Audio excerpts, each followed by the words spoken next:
Obvious, and it's Monday, and it's P&Q time, and it's the 50th episode, which I'm gonna use as a kind of precursor platform to see how well it goes. Um, Probably we'll do the 52nd, marking the year anniversary of P&Q uh, live. So I'm gonna just wait a few minutes whilst anybody jumps on in, because I need to ask you all some questions. I just realised I'm talking to myself at this point, but that's cool. That's not a problem. I'll pick this up day before yesterday, or yesterday, day before yesterday. I think. Well, I quite like this game, miniature war games. It's quite like this magazine rather. I quite like this magazine. It's quite informative. It's got a variety of stuff in it. So yeah, so there we are. Anyway, well, I'll have a sip of coffee, and then I'll do my intro.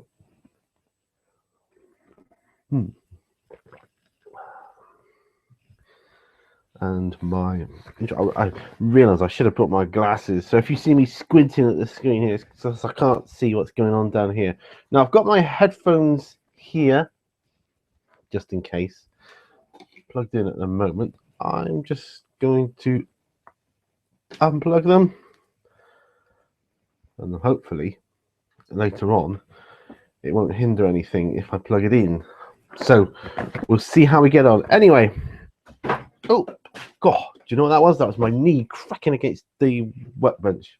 Oh, wow, good start. You know, I nearly fell over just now. I nearly broke my freaking neck. In the kitchen, I had nothing on my feet. It was wet floor. I must have spilt some water. That's it. Because I went out with the dog. So I spilt some water from his water bottle, and didn't realise. Anyway, I kind of went skidding. Anyway, this is P&Q. This is the question and answer series where you get to ask me questions or make comments, and I respond to them. You can do this one of two ways. You can either leave your questions or comments in the comment section below this video, or you could email me directly at miniwarzone@gmail.com, and that will give you the chance to remain anonymous when I respond to you, because anyone that emails me with a P&Q question, I won't reveal your username or name or anything about you. I'll just read out the question and then respond, and that's how it will go. So yeah, so this week is actually the second week I can think of. I've not had any emails, not one, not that I've seen. No emails. So there is that.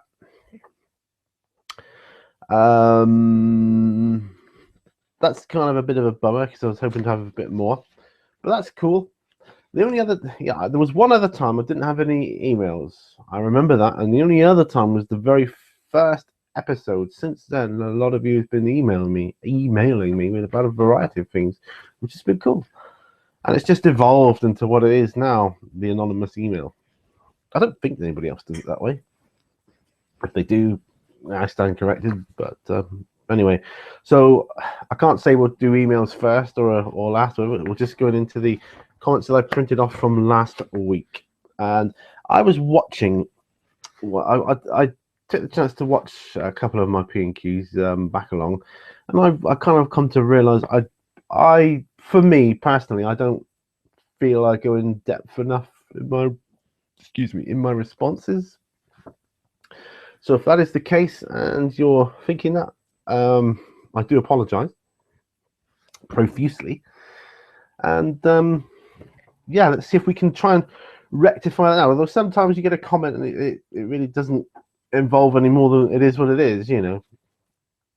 Like this first one from David Nichols.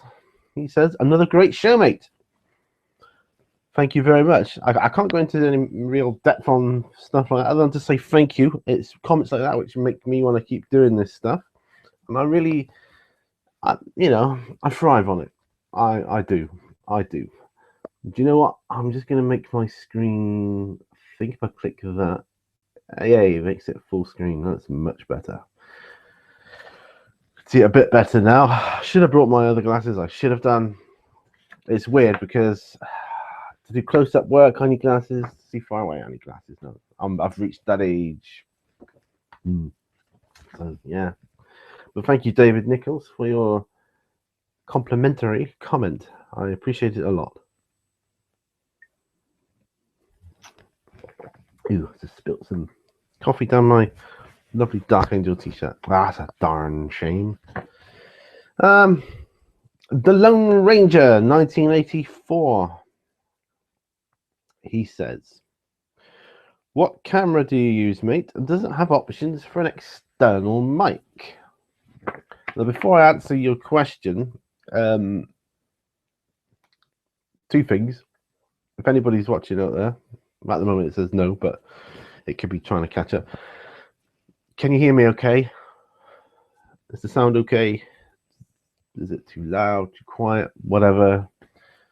Just let me know in the comments. I'm pretty sure I've got the question, I've got the Q&A app enabled now, so you can talk to me. Yeah, I'm pretty sure. So yeah. And if I'm doing this totally wrong and it's all screwing up, I apologize profusely, and I just hope that I'm going to learn a lot from this episode. So if this episode is completely crap and doesn't work at all, then it's a learning curve for me. I'd like to get to the stage where I can do live shows on a regular basis because I think they're fun. You know, I think it's fun to do it. I don't have all the fancy equipment like some of the more professional ones do, but I'm hoping I can get by. So if it's good enough, so anybody out there, if you can hear me, if you just let me know, please try and talk to me or something, because I'm not entirely sure if I am broadcasting my audio to you. But anyway, let's get back to your question, Lone Ranger. He says, "What kind of camera do you use, and does it have options for an external mic?" Well, this is just my webcam I'm using at the moment. My other camera is a Sony.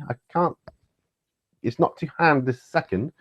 It's a Sony camera. I couldn't tell you what exact model it is. I believe it does have a option for an external mic, but I think you need an adapter for it. It goes in the back. It's got the HDMI out one, which I think they've all probably got nowadays. But yeah, I think it's got one in the back for an external mic, but I'm pretty sure you need to get an adapter for that. But for me, to be honest, I'm never going to bother with that. I don't need an external mic on my handheld, because most of the time I'm right next to it anyway, and I'm talking. And if I did a battle report or something of that ilk, I'm talking right there. So there's really no need for an external mic for those purposes. And on some of the ones where I'm a little bit away, the mic seems good enough anyway, and it's got what do you call it? It's got like a menu system on it. You can adjust the sensitivity of the microphones. So I really don't think I'm going to need it. But it's a Sony camera. Sorry, I can't be more specific. If you want me to email you the exact model, just let me know, and I will do that. Okay. Right. So hopefully that was an in-depth answer, even though I probably didn't answer it the way you wanted. I must save some coffee for my tablet in a minute. Okay. Let's move on then. War Games says, "Good news on the tournaments then, mate. Maybe you could make a road trip up north and come to one of mine." Absolutely. Love to do that. Yeah, depending on what. It probably wouldn't be depends what sort of tournament you're running. I probably wouldn't go a long way with a large 40k army. I could manage a hordes or warmer hordes or war machine or something like that.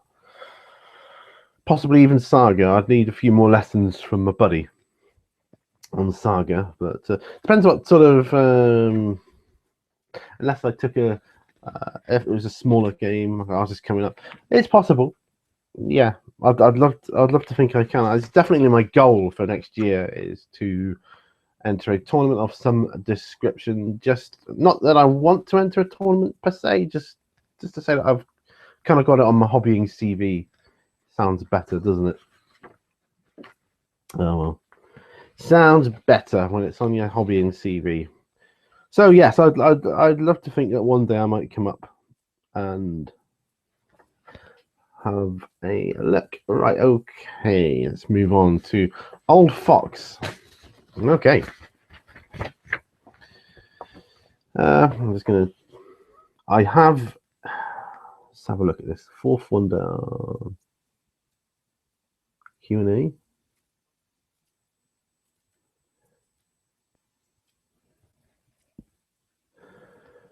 Ask your audience to. Sorry, I'm just reading this out. Ask your audience to submit questions, and they will appear below.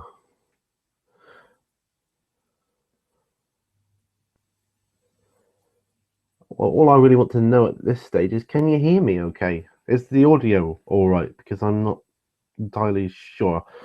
I've got some headphones here in case I need them later. But I didn't want to plug them in right now this second because I didn't want it to...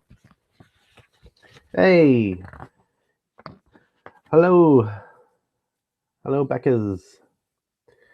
Cool. P-Beckers. So you can hear me okay? That's cool. That's really, really cool. Alrighty. So moving on through these. There's not a lot of questions more to get through, but we'll get through them anyway. Big Mech Dan Skull. Oh no. Nearly skipped you, old fox. You old fox, you. Old fox.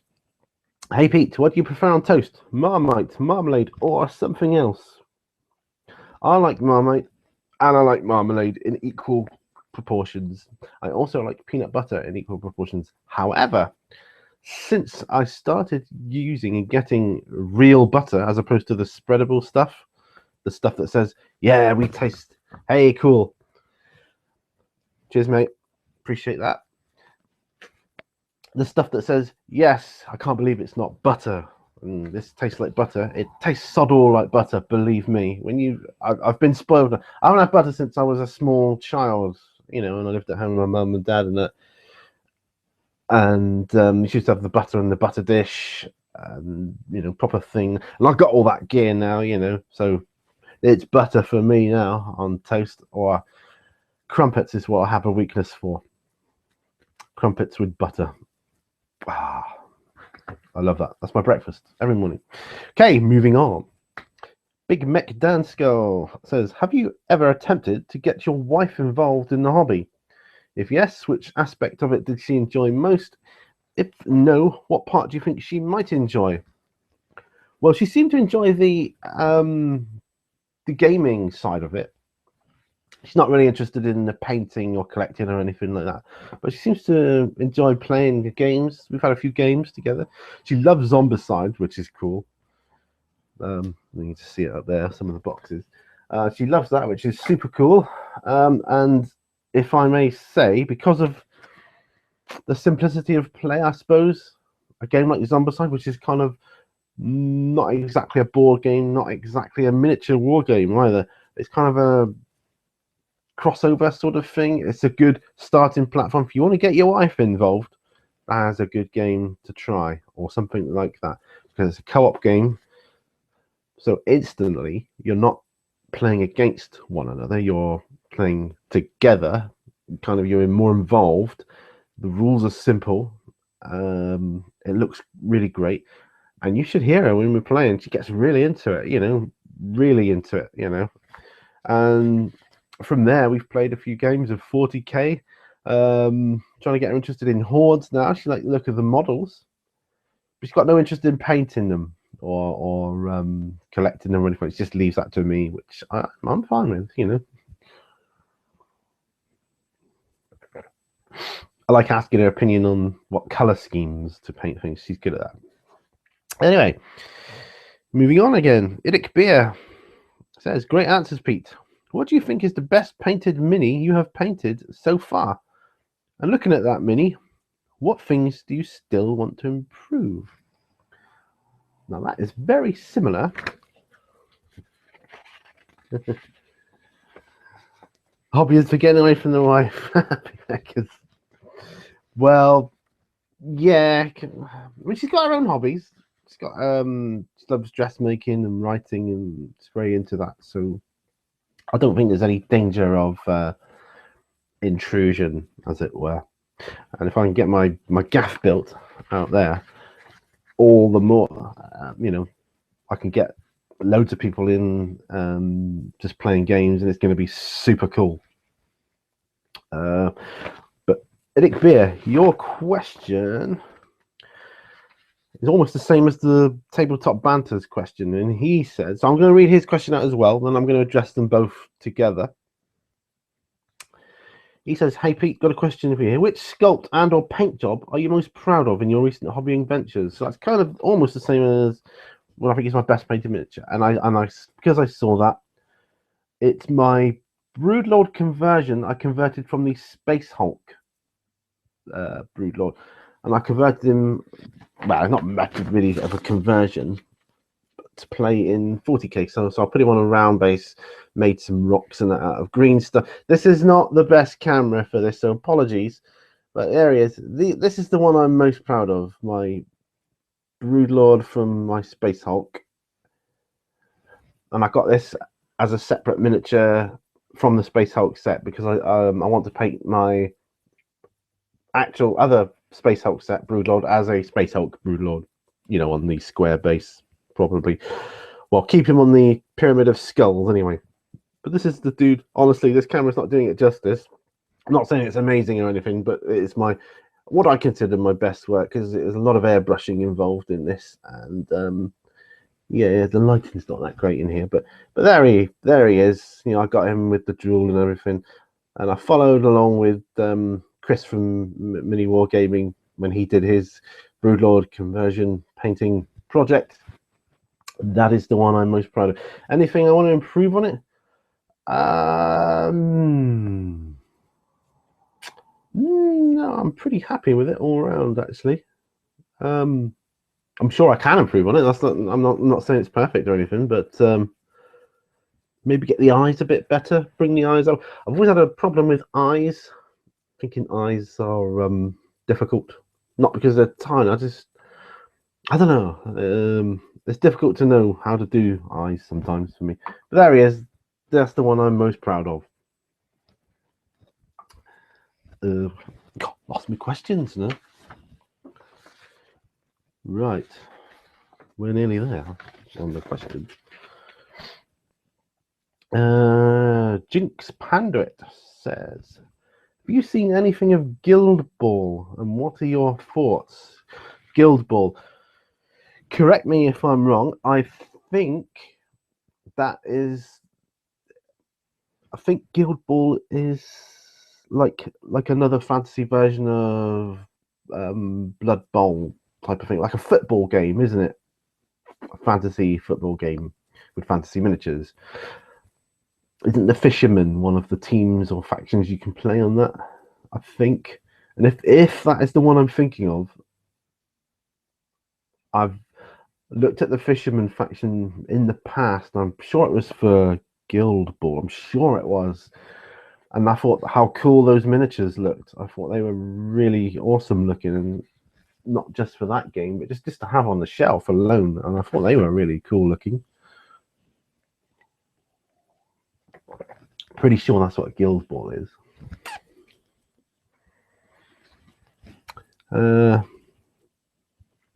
So that's my thoughts.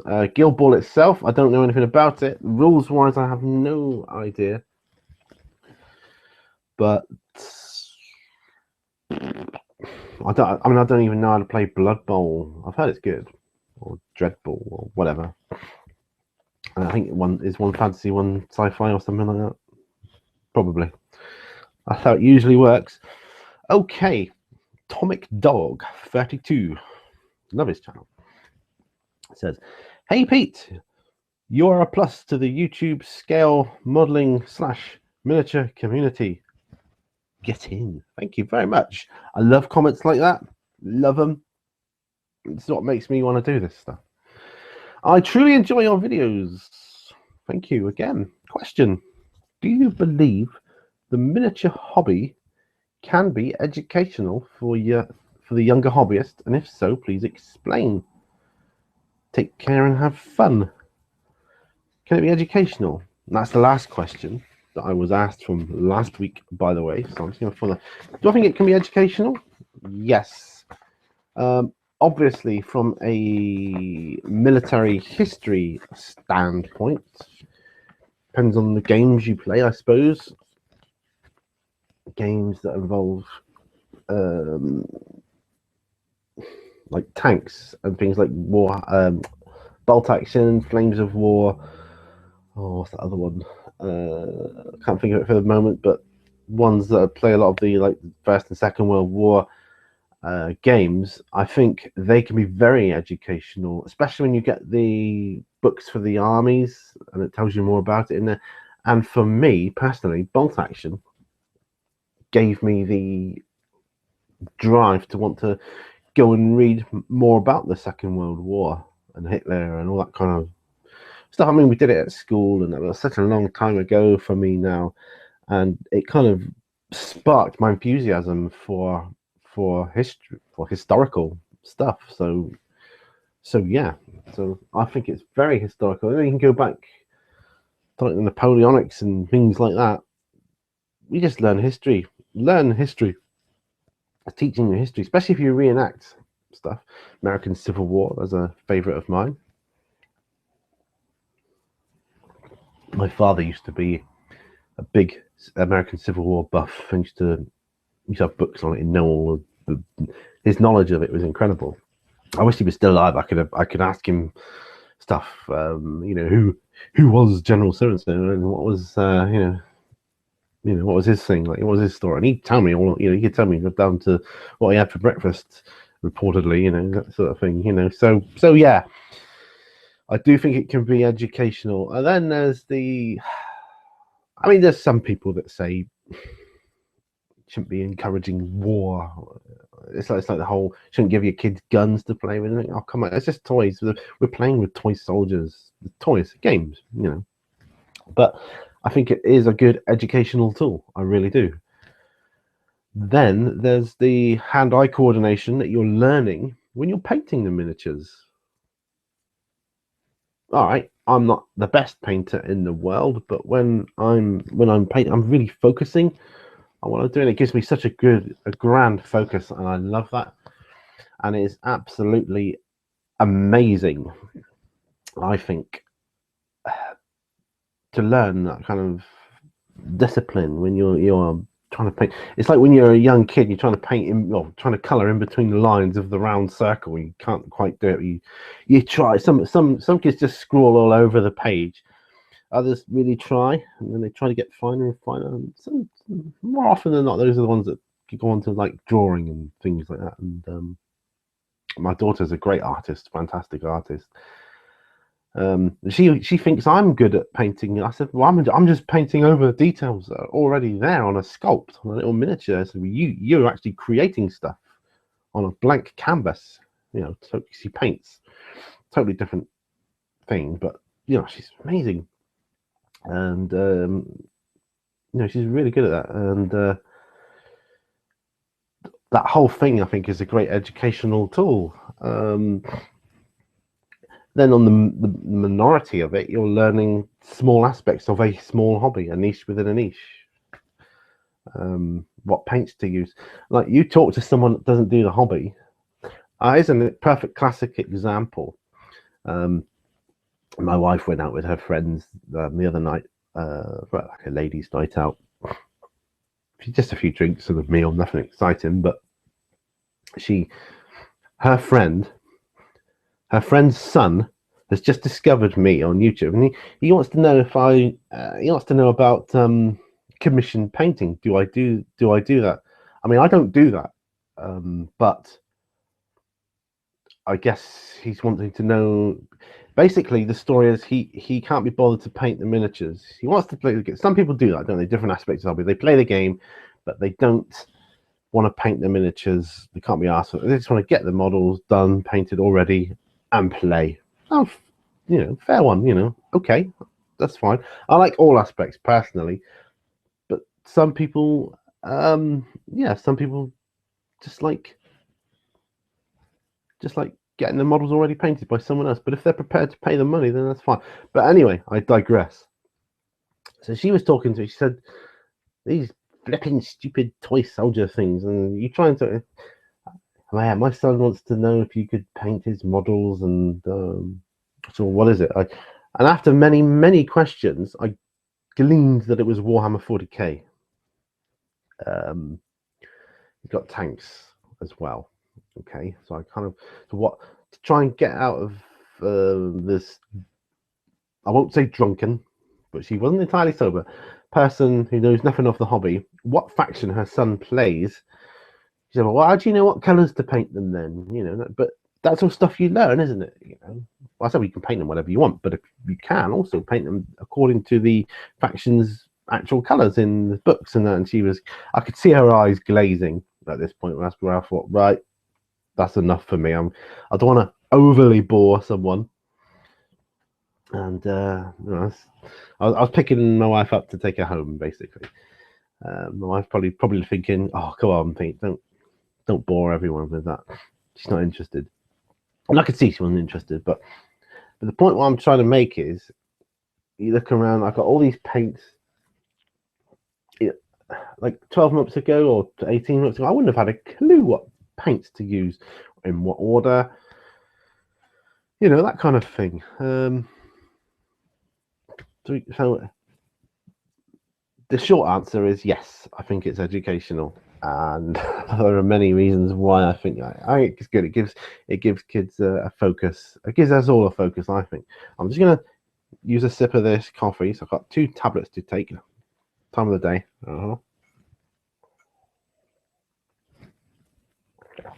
That stops my MS symptoms getting out of control. Oh, it wasn't a question that was left on last week's P&Q, but it was a question left on the update by Uncta, because I was talking about we'll talk about Age of Sigmar briefly. I was talking about the models I've done. That's one of them. What's he called again? I can never remember. Korgarath, that's it. I think he's awesome. A lot of people don't like him, but each to his own. I like him. So I put it on there. And I was talking about the bases. This is just the lid he's on, so I can paint him. And I was talking about Agrellan Earth. By the way, if you can hear a dog barking, that's because the valley's just over there. And I wanted to do lava effect. So I took my other base, I painted it with Mephiston red and Wild Rider red and other reds and oranges and yellows, just smudged it all in. And then I painted it over with this Agrellan Earth, and I waited for it to crack, which is cool. And then I just dusted it off with a bit of black, hopefully looking like a sort of lava effect. And I think, that is exactly what I want for him to stand on. Kind of cracked earth, a bit of lava, heat coming up from below. And that's what I wanted to do. So that's how Uncta was asking me, how did it turn out? Well, I know this is not the best camera, but that is how it turned out. Here's one I did on a poker chip. I haven't put the dry brush of black on yet. I don't want it all black. I just a bit dark, just to contrast with the lighter colours. And on these other poker chips, because these are decent bases, I'll just dropped it. Good job it's not wet. Just with the Vallejo kind of muddy brown and the light earth, and just seeing what they look like, really. I'm probably going to base some of my Ronin models on these. The poker chips are great. I got it from a charity shop and it's really cool. Anyway, Age of Sigmar.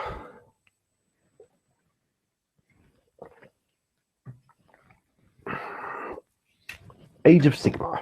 I'm not even going to go into the ranting that people are doing. Not even going to go into it. I'm just going to ignore it. And I can't work out for the life of me. I must have left my other model downstairs. The Bloodstoker. I think I did. Yeah. Because I sprayed him up. So I'm going to work on these two models first. See how I get on with those. Jamjar 34, you said about the fragility of the Bloodstoker model, and I have to agree. Anybody that hasn't done it yet, he is a very fragile model. Be careful when you're picking him up and moving him around. Same with this guy. You can't see it because he's all black, but on his next to his face, he's got like, I don't know what they are, feathers or something on a chain hanging down. It's easy when you pick it up to just put too much pressure on that. So be careful of that with that particular model when you're doing that. Space Hulk's coming on. Oh, there he is. He's right in front of me, my Bloodstoker. Right in front of me. Yeah. Anyway. Sometimes you can't see things when they're right in front of your face. Anyway, Space Hulk. Let's talk about Space Hulk. So these guys, yeah, they're gradually coming on. So I really should have done this with another camera, shouldn't I? Huh? But it's coming on. I'm quite happy with the way it's going. Yeah, Space Hulk's taking over at the moment. Yeah, this isn't the one to showcase stuff on, really. But there you go. So Space Hulk's coming on. The Terminators are nearly done. Nearly to the point where I want to start basing them and doing all that kind of thing. And then the lenses, I'll call them eyes, lenses, whatever is in place of this part here of a model. That's what I find a little tricky. I like to try and get the light reflection off of the lens on a model. The rest of the faces I'm not too bothered about. When I'm doing something like that, you know, not too bothered about that. Now once they're done, I'm going to move on to the Gene Stealers, and I'm still waiting for that Minotaur paint, and I can't remember the name of it. It's purple, but I got my Alien purple from Vallejo and Warlord purple there, and then I've got all the other purples and pinks and shades that I was talking about before that I'm going to be using for them. And then I shall be painting my other Space Hulk Broodlord in purple colors. For the skin, at least. I'm not well, jury's still out on that one. I'm thinking of doing that for the skin. I mean, you know, what do you think? Purples or this kind of traditional, and just have the plating purple? I don't know. I don't know. I'm gonna have to maybe do a couple of tests before I start on that one. Yeah, but that'll be good when they're all kind of like that. Anyone that is interested, by the way, when I was talking about the Brood Lord, I've got a series. I've got quite a few. I've got about 10 videos, I think, on my Brood Lord. It's under Brood Lord and projects. I think you'll find it in my playlist anyway. There'll be one under Brood Lord. Click on that, and you'll see it from start to finish.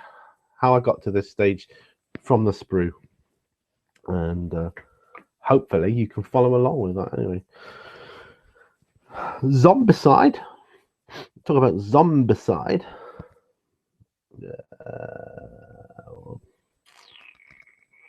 Cool. What's that? I wrote Armies of Belgium for bolt action in the French book. Wow, that's pretty cool. That's pretty awesome. Yeah, respect. I haven't done enough. I need to do some more bolt action soon, and I'm aware of that. I've got a lot of stuff to do. I've got these American guys to finish off. I've got 4 of them and various poses. They're parries, so they're quite good. I like the parry miniatures. Just been basing these on 2p pieces so I can put them to magnetic strips in my box that I use. Oh, excuse me. So that's good.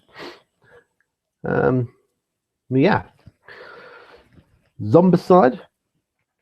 We're going to be playing Zombicide again because that is my family and I I haven't played Zombicide for a while. We've been saying we're missing playing that, and I'll get back into that again. I should be doing season 2, painting up the Prison Outbreak set, and we'll be playing that as well, incorporating that. At the moment, we're still trying to incorporate the Toxic City Mall expansion into our games, which is kind of cool because there's more rules with that.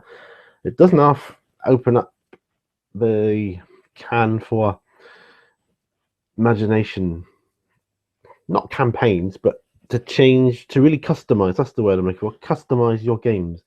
So yeah, well, cool.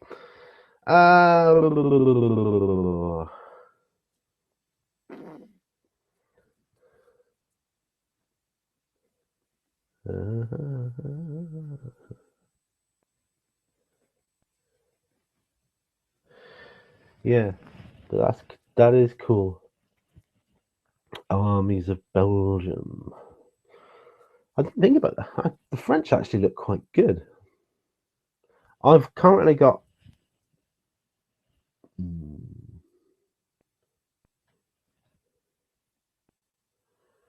Oh, just say hi back. I don't know if you've got to do this. But, hey. No, buddy. I will try and do different ones in the future if this is successful at different time zones. Some I'll be late at night or early morning so that everybody gets an equal chance at it. So see you, bud. Yeah, so that's well cool.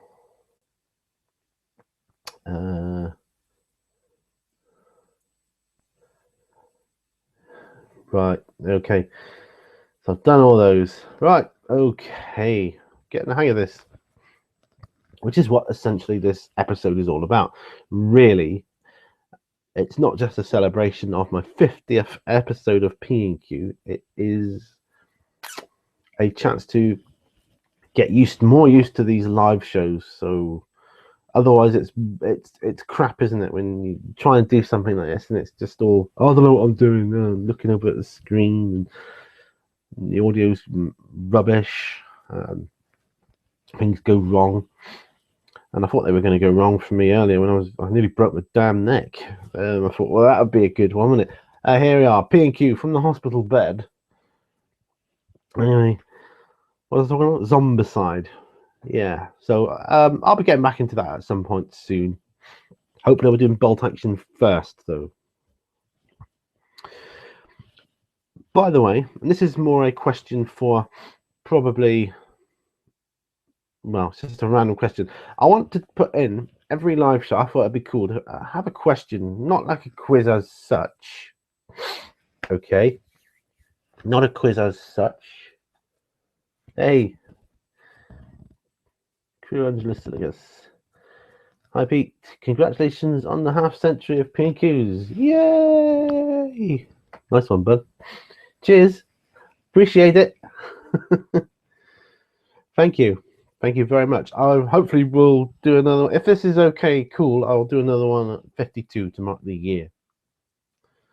All right. So if this goes according to plan.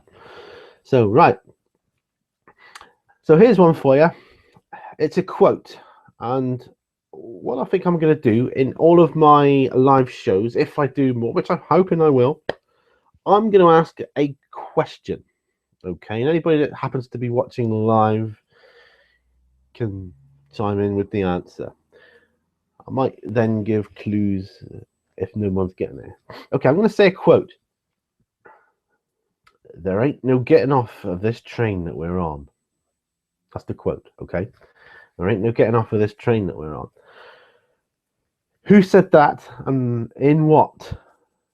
Now, I will tell you, it's not a real person. It's a character from a game, a video game. Video game I hold quite dear to my heart because I played it to death, basically. I did.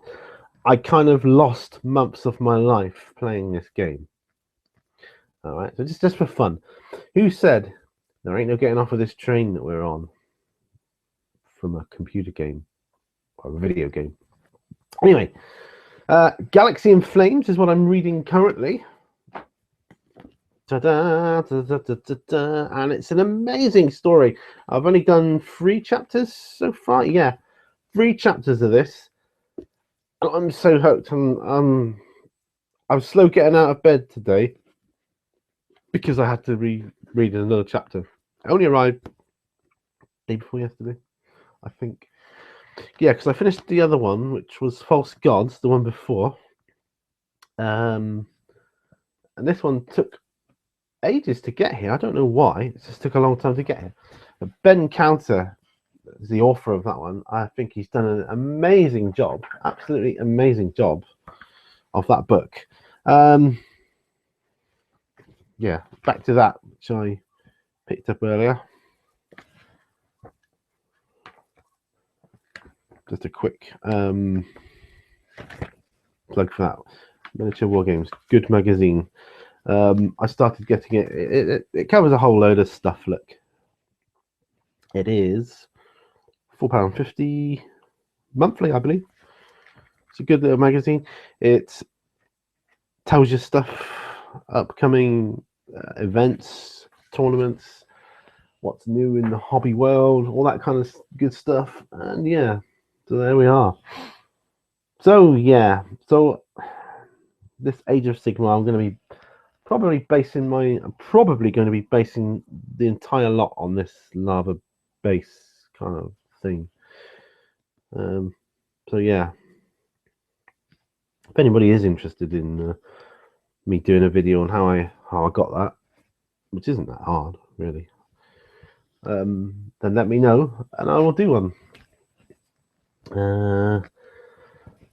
But yeah, so here we are, 50 episodes of P&Q, so nearly a year.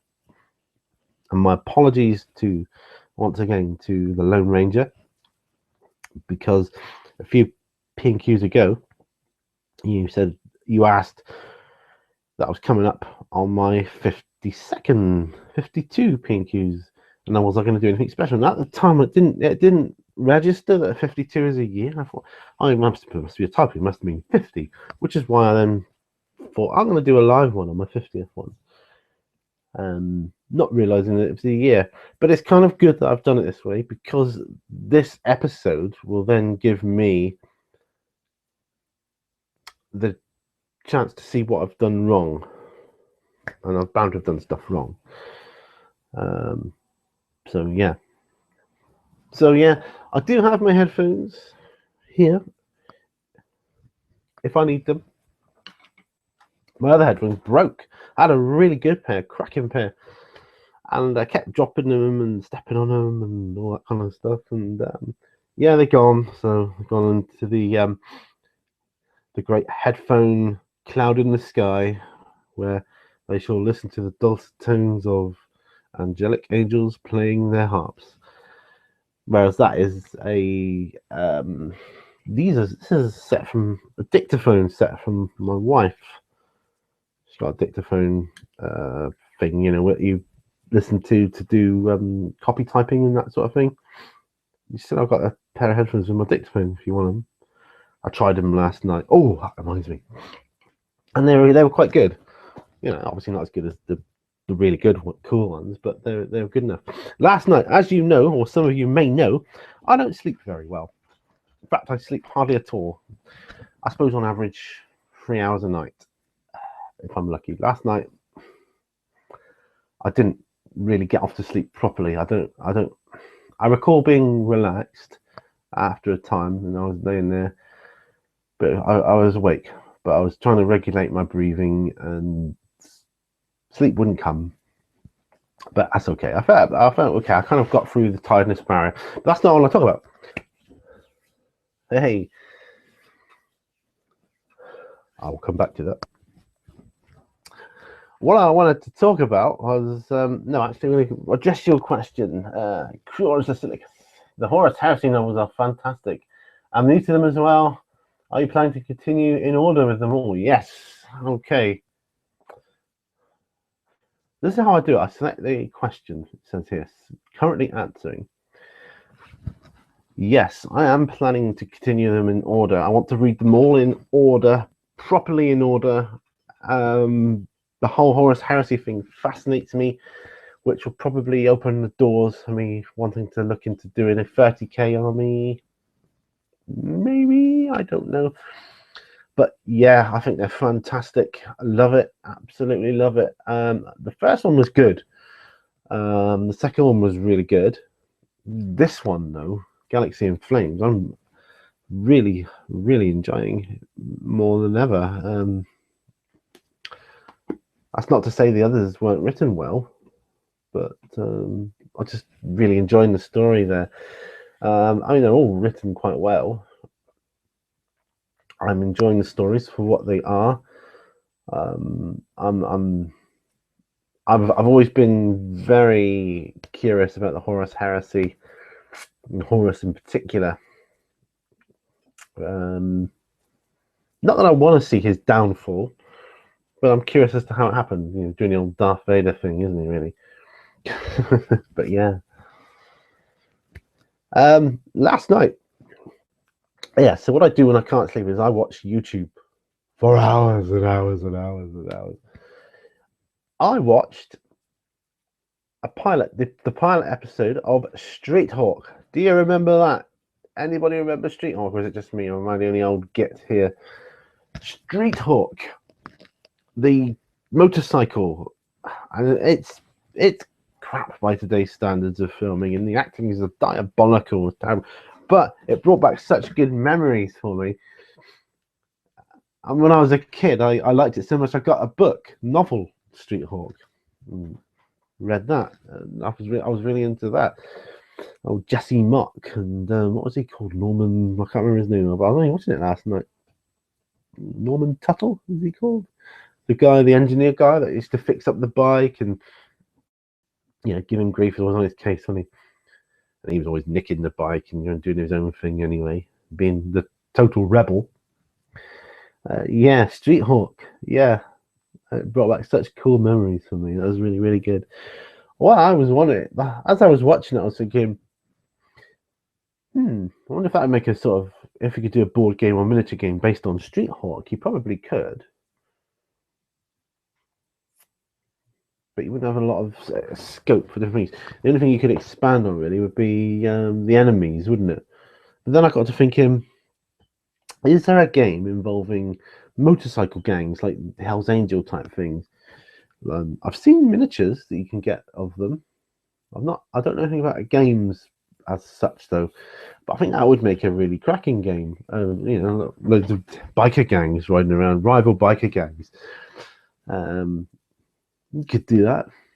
You could 40k, I suppose, with orcs with their bikes, but I mean actual bikes like Harley Davidsons and that in miniature. Does anybody do that? I don't know. I have no idea. Oh, by the way, it's quite likely, because my daughter is at her part-time, she's got a part-time job, and she's still at school, but she's got this part-time job she goes to, and my wife did say she would drop her home. So the dogs may bark momentarily when she arrives. Looking at the time, 1:20. I'm just going to stand up. Oh, sorry, look out my window. Oh, my microphone in the way here. I can look out my window and see when they arrive. So, but yeah, so with the aside for jumping through topics now, I've done my P&Q questions, which I was glad of, but this is kind of the, I don't know, like an extra ramble, if you like. What I do want to say about Age of Sigmar, these instructions, assembly instructions, they're the best assembly instructions I've ever seen for models. I mean, how easy is that? How simple is that? Do you know the worst ones I've ever seen? In my limited, admittedly, experience, Airfix. Not saying they're the worst, but they're pretty bad. I've been spoiled with Games Workshop's models and assembly instructions. Then I came to do Airfix. Oh, this was ages ago. Someone asked me on P&Q, can I do Airfix models as well as just these other ones, and that. I said, yeah, okay. So I had a go at one, didn't I? A tank, Cromwell. It was 1/72nd scale Cromwell. I sold it on eBay after I'd painted it, actually, but it I mean, it looked good once it was done, but my word, that was a chore trying to get through the assembly instructions on that. Anybody that moans about putting together Games Workshop models, go and do an Airfix model. Please go and do an Airfix model. I got quite a few left from my old stock from when I was like a fair trader.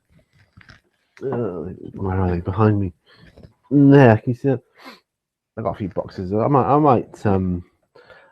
would put them in a competition as a kind of giveaway thing, but I don't think enough people are into them. I know a couple of my subscribers are, but I'm just trying to think if I could do something like that.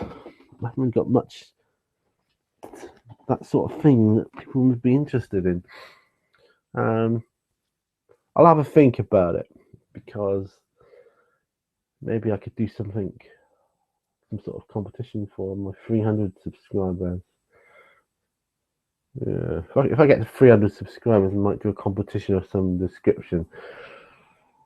I mean, looking at the competitions you guys run,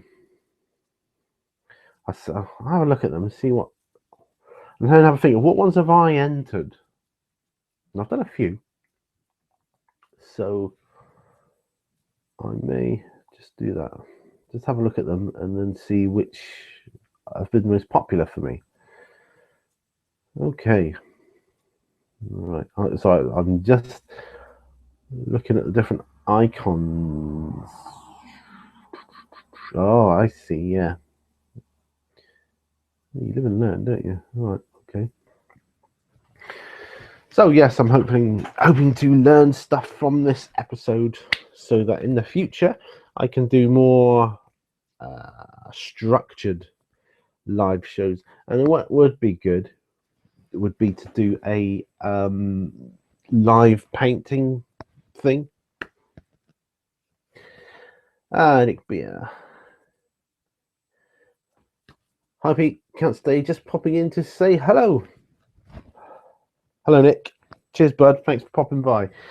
Appreciate it. I'm just rambling on about a load of guff now. I've done the questions and answered them as best I can. So I didn't have any emails this week, which I suppose could mean one of two things. One, which I've noticed, people that used to email me are actually starting to comment instead now.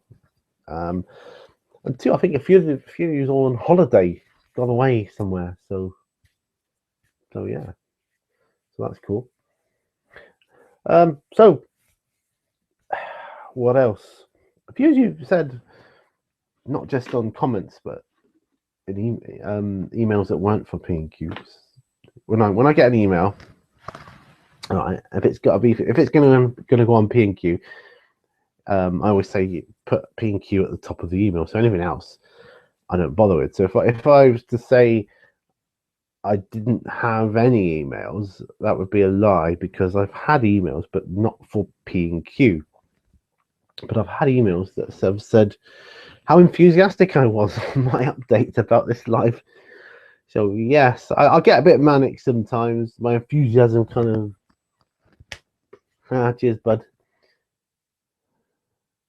Cheers, Nick. I appreciate that. Thank you. 50 shows, yeah. And yeah, I've always been told I'm quite enthusiastic about anything I do, really. And my friend, well, ages ago, we were having a chat over a pint of beer, and that West went out. And he said, because I've known him since I was at school, he said, you've always been the same, mate. Everything you've done, you've not done lightly. It's all in or nothing, you know. And it's the same with this. And he said, the same with this painting hobby of yours. I know you'll go in, you'll get all the gear, you'll get right into it, and you'll immerse yourself totally. But what I didn't realize exactly how much I was going to immerse myself into this hobby. I've literally poured my entire retirement medical retirement payout into this hobby, because I loved it so much. It transported me to other realms, like the Second World War, or fantasy stuff. It just took me to another world, and I like that. I like that. I really do. I like being taken to another world. When I'm painting a model, oh, that sounds like my daughter could be home.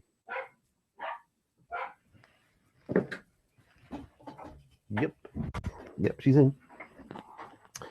When I'm painting a model, I kind of look at it, and as I'm painting, we'll do an example here. We'll do a mock-up, right? Pretend I'm painting. I'm looking at it and I'm focusing on it, right? And as I'm painting, I'm imagining what I could do with this guy and how I can play him. Yeah. And I'm thinking, then I start thinking about the lore behind where he came from. Who is he? Could I give him a name? Space Hulk. Because there's so few miniatures, I think you can do that. So yeah. I still say he looks a bit like an Age of Sigmar figure. I think so. I think he wouldn't be out of place on a lava base. But obviously can't do that because Space Hulk, right? Yeah. So, what do I have any questions for you? Yeah. Anybody thought about that quote yet? There ain't no getting off of this train that we're on.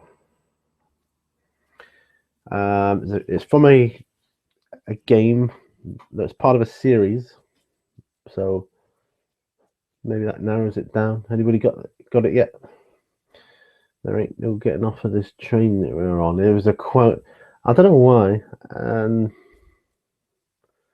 I kind of liked this character because he was kind of I don't know say. I'll give you a few more minutes, and then I will answer with the answer. And probably thinking, so what? Whatever. that's cool. I'm just trying to think of different things that I could do with my live things that other people don't do. And I think the kind of quote game.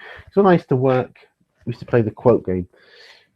We used to say a quote, but for movies, say, and they always said to me, "You got to do it in, try and do it in the accent so that it's easy." And here's one for you. And it's simple. This is an easy movie quote. So we're working away. It was just like typing data entry. And they're working. So okay, you'll go, Pete. Okay. What's got Billy so spooked?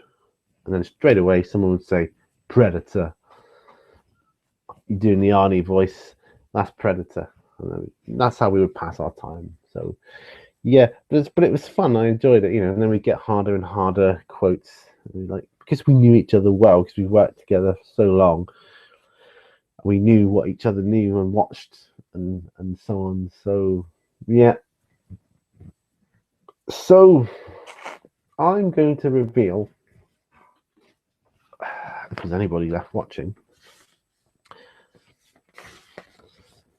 there ain't no getting off of this train that we're on, was said by the character Barrett Wallace in Final Fantasy VII, the most iconic video game of my youth. Not childhood, youth, young adult. Because I was working, but I played that game solid for months and months and months. I got every object, every secret. I leveled up every character in it. I got the book which said what was everything in the world and where it was, and I kind of explored the whole entire world. I had all the characters, I got everything, and I completed the game. It's probably the most complete I've ever done a game. Not the first game I ever completed. That was a long time ago when I was younger. That was Bruce Lee on the ZX Spectrum.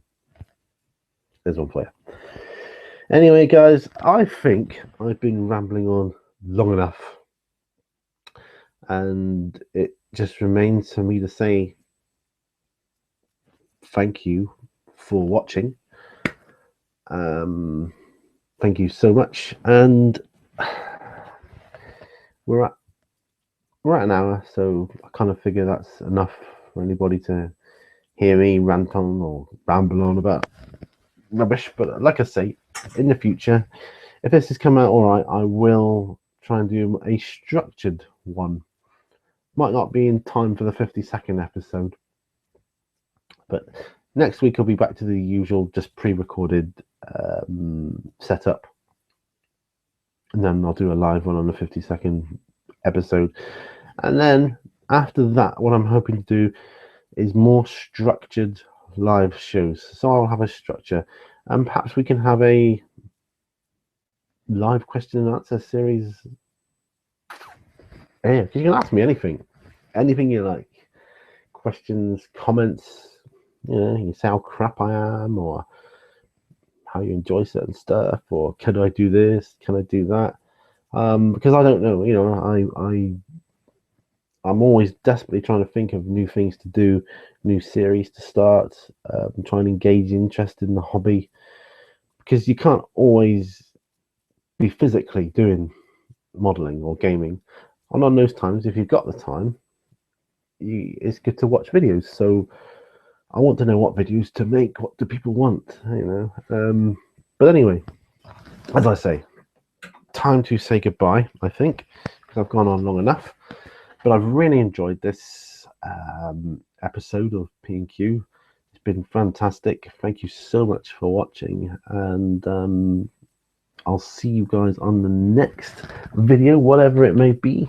Remember, all brushes lead to war. I'm going to move my cursor over the stop broadcast thing now.